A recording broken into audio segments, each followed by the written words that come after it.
안녕하세요. 이만울입니다. 전 옛날부터 시각장애인과 점자에 관심이 많았었는데요. 초등학생들과 시각장애인들의 점자 문해력을 검색해 본 결과 시각장애인의 점자 문해력이 한 10% 미만으로 되게 낮은 수준으로 나왔어요. 요새 오디오북이나 그런 점자 대체 수단이 많아지면서 점자의 사용에 대한 심각성을 잘 모르고 있거나 필요성을 잘 모르는 것 같아서 점자 문해력과 이 점자에 대해서 많은 사람들이 관심을 가져주기를 원하는 마음에서 이 영상을 제작하게 되었습니다. 저는 시각장애인을 위한 읽기와 쓰기 안내, 점자 사용법을 소개하겠습니다. 이것은 시각장애인을 위한 것만은 아니고 우리 시각장애인이 아닌 분들도 이 점자에 대해서 많은 관심을 가졌으면 좋겠어서 만든 영상입니다. 일단 들어가기에 앞서서 목차를 설명하겠습니다. 첫 번째는 점자의 기본 개념, 점자의 정의는 뭐고, 점자라는 건 어떻게 도입이 되었고, 어떤 원리를 가지고 있고, 그 다음에 두 번째는 점자 관련 도구에는 어떤 것들이 있는지, 세 번째는 점자를 읽고 쓰는 방법, 마지막으로는 결론 마무리, 그리고 점자에 대한 제 생각을 말씀드리겠습니다.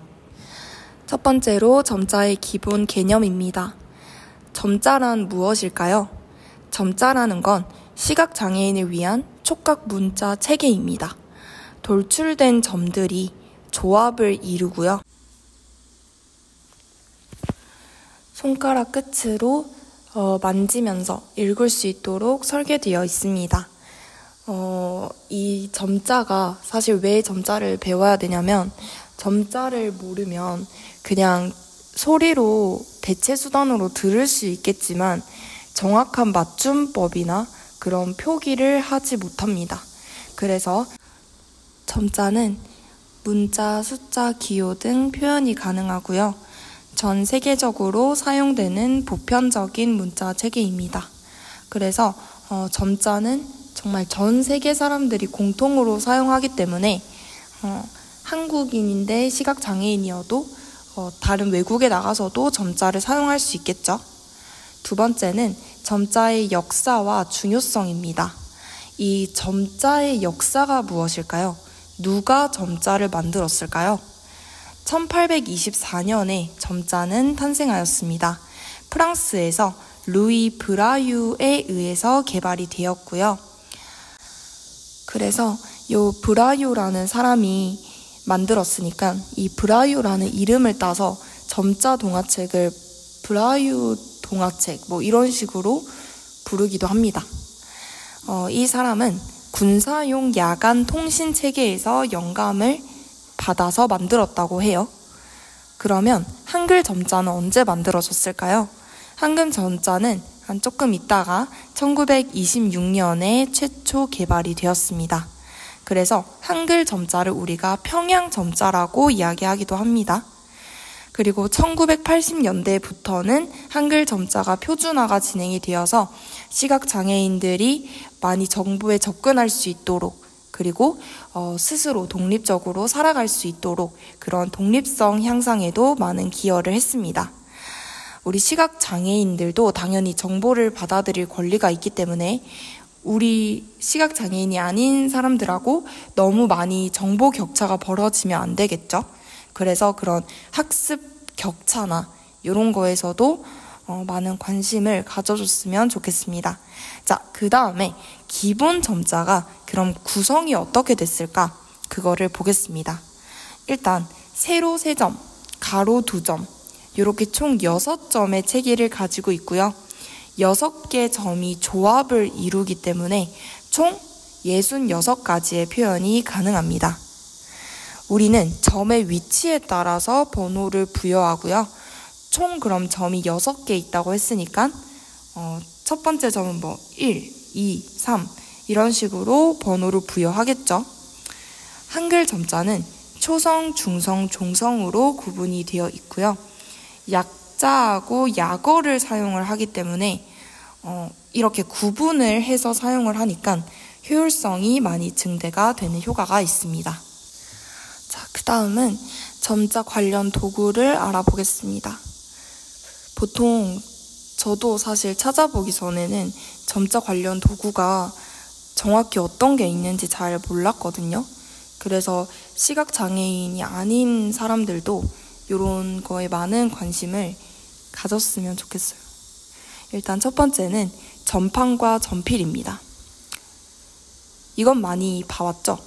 전판은 점자를 찍기 위한 틀이고요. 표준 전판 같은 건 책상 위에서 사용하는 노트 크기, 그림에서 보는 것처럼. 전필은 손잡이 끝이 뭉툭한 송곳 형태로 되어 있습니다. 그걸로 이제 전판에다가 찍고요. 점자를 찍을 때 사용하는 필기구들로 다양한 크기하고 재질로 제작됩니다.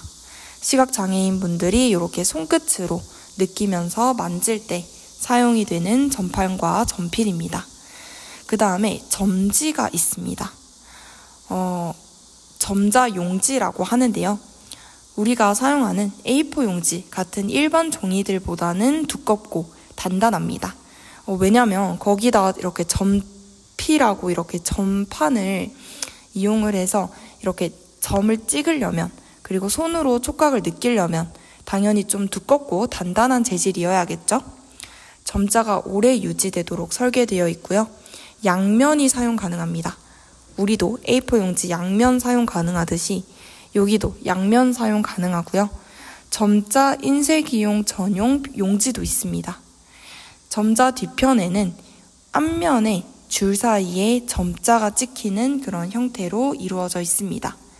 그 다음에 세 번째는 노트형 전판 사용법인데요. 시각장애인용 노트에 끼워서 사용하면 되고 양면이 사용 가능합니다. 전판을 열고 점지를 끼우고 고정을 해서 오른쪽에서 왼쪽으로 점자를 찍습니다.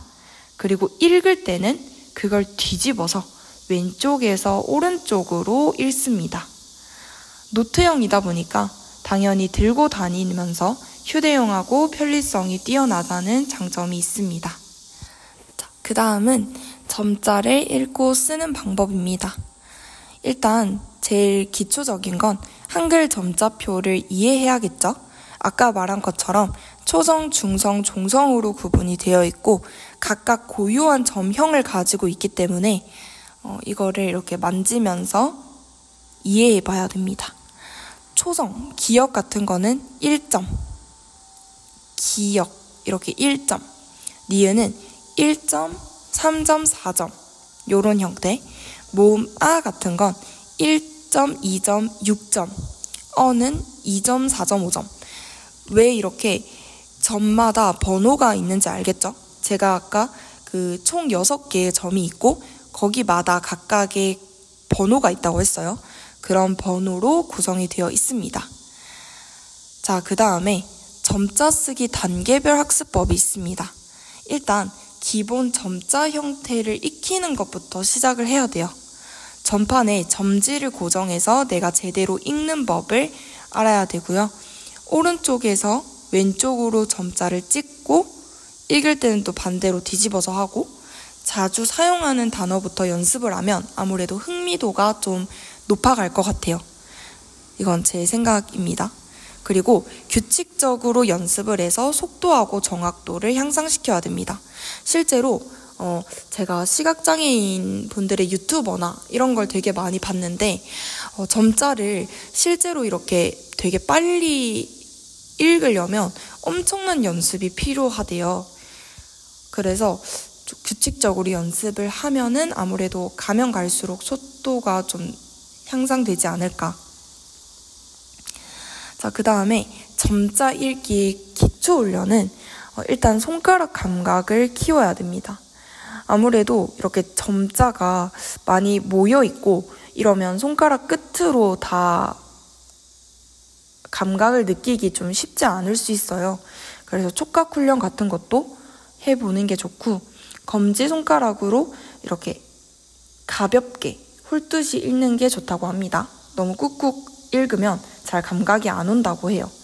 왼쪽에서 오른쪽으로 한 줄씩 읽으면 되고요.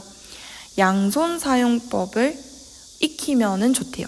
한 손은 줄을 잡고 한 손은 읽으면서 요런 또 스킬이 있고, 점자 읽는 속도는 처음에는 이제 정확성을 위주로 하고 정확성이 높아지면 속도는 자연스럽게 붙으니까 일단 정확성을 위주로 하고 속도는 점진적으로 높여가는 방향으로 하면 좋겠습니다. 약자하고 약어를 활용할 수도 있는데요. 일단 배울 때 흥미를 높이기 위해서 자주 사용되는 글자 조합을 약자로 표현하고 단일 저명으로 그리고 이런 단어들을 표현할 수 있다고 합니다. 약자 사용을 하면 읽기 쓰기가 효율적으로 증가해요. 약자하고 약어가 구분되어 있다고 했죠. 문맥에 따라서 약자의 의미를 파악하는 연습을 하면 좋습니다. 자, 마지막으로 결론하고 마무리인데요. 제 생각을 말씀드리겠습니다. 일단 점자는 그냥 시각장애인이 아닌 사람들 입장에서 관심이 없는 상태에서 보면 그냥 별로 의미가 없는 숫자일 수 있어요. 그런데 이 시각장애인 분들에게는 이 문자 언어, 맞춤법, 그리고 정보에 접근할 수 있는 중요한 수단입니다. 6개의 점으로 이루어져 있다고 해서 그냥 겉으로 보기에는 그냥 간단해 보이고 그렇게 보이지만 실제로 그 안에는 엄청나게 풍부한 표현하고 정보가 담겨 있어요. 그렇기 때문에 우리가 점자를 접했을 때 그거를 그냥 넘어가는 게 아니라 우리 일상생활에서도 되게 많이 접할 수 있거든요. 그런 것들을 그냥 넘어가거나 무시하는 게 아니라 볼 때마다 한 번쯤은 그 시각장애인 분들을 위한 중요한 수단이고 그런 걸 한 번쯤은 상기하고 넘어갔으면 좋겠어요. 일상생활에서는 어디에서 많이 봤었나요? 저는 이제 엘리베이터 버튼이나 약품 포장에도 있고요. 아니면 공공시설 안내판 이런 곳에서도 점자를 찾아볼 수가 있어요. 되게 일상생활에 많이 있습니다. 그런데 사실 더 필요하죠. 저는 약간 학교에 점자 관련된 게 많이 없다고 생각을 했어요. 저희 학교에 시각장애인이 있을 수도 있고 또 앞으로 시각장애 학생이 들어올 수도 있는 거잖아요.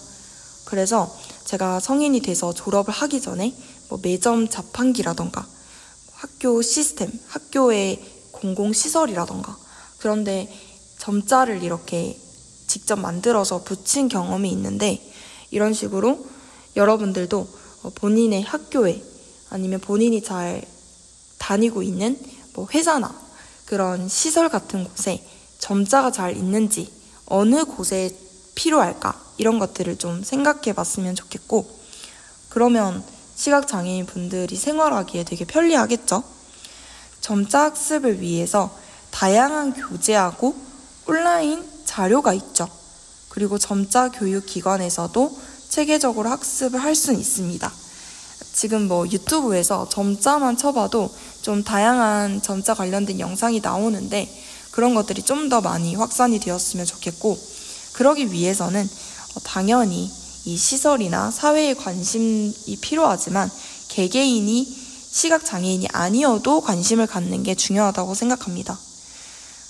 그리고 점자 사용은 아까 말했듯이 시각장애인이 정보를 접근하고 독립성을 높이는데 큰 역할을 하기 때문에 우리가 시각장애인 분들이 정보 격차가 너무 벌어지지 않도록 계속 관심을 가지고 다른 대체 수단 이런 것도 좀 찾아봐야겠죠. 그리고 점자에 대한 이해하고 관심은 더 포용적인 사회를 만드는 첫걸음이 되기 때문에 우리가 더 많은 관심과 이해를 가져야 합니다. 그리고 점자 동화책을 만드는 활동을 하면서 점자 문해력에 대해서 알아봤어요. 사실 점자 동화책이 아무리 많아도 그냥 오디오북으로 대체해버리거나 그냥 점자를 애초에 읽지 못하면 점자 동화책이나 정보가 있어도 그냥 무용지물이기 때문에 알아봤는데 진짜 한 시각장애인 분들 중에 10% 정도밖에 안 되더라고요. 정확하게는 10.05% 정도 됐는데 그 정도 수준이면 좀 많이 낮은 편입니다. 중도 시각장애인을 고려해서도 되게 낮은 수준이고 그런 인터뷰 같은 것들을 살펴봤는데 그런 분들이 되게 많더라고요. 뭐 점자를 대체할 수 있는 수단이나 뭐 오디오북이나 뭐 음성 지원 이런 것들이 많이 되니까 굳이 점자를 사용할 필요를 못 느끼시는 분들도 계셨어요.